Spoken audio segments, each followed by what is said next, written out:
p.m. today, I will make the official designation of which race will be the subject of the RLA. At that time, I will designate that the RLA will be the presidential race. With the margin being so close, it will require a full by-hand recount in each county. This will help build confidence. It will be an audit, a recount, and a recanvass all at once.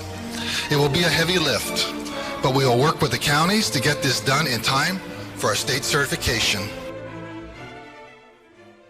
Welcome back. That was Georgia Secretary of State Brad Raffensperger announcing this morning that Georgia is going forward with a full hand recount, recanvass, and audit of the presidential race.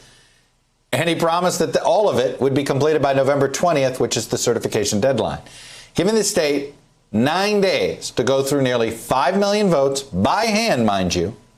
This announcement comes after big pressure from the Trump team, led by former Senate candidate Doug Collins, saying that they'd go to court if the state did not agree to a hand recount. So a bit of a placation here of the Trump team.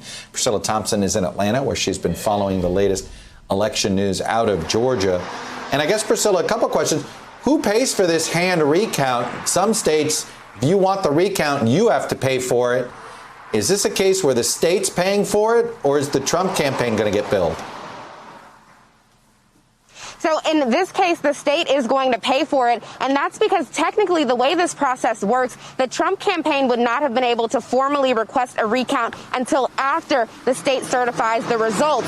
But what we're hearing today is the Secretary of State saying that before they certify these results, they are going to do that by hand recount, recanvass, and or audit of those nearly 5 million votes. And, you know, the Secretary of State has said that this is not in response to any sort of pressure from Republican lawmakers here.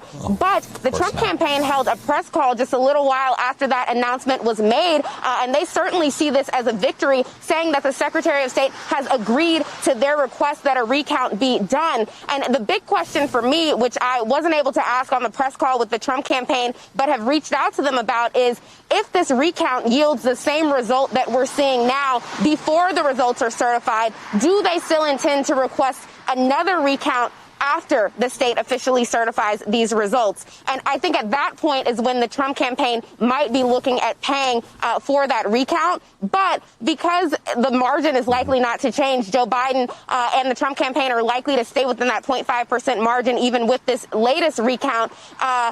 It could very well be that they're within their right, obviously, to request that recount, given the state law here. Chuck? Hello, YouTubers. If you're watching this, it means you've checked out our channel, so thank you. Now do me a favor, subscribe by clicking on that button down there. Click on any of the videos to watch the latest interviews and highlights from MTP Daily and MSNBC. You can get more Meet the Press content every morning in the First Read newsletter. If you're tired of content that you don't know anything about where it came from, you don't have to have that problem with us.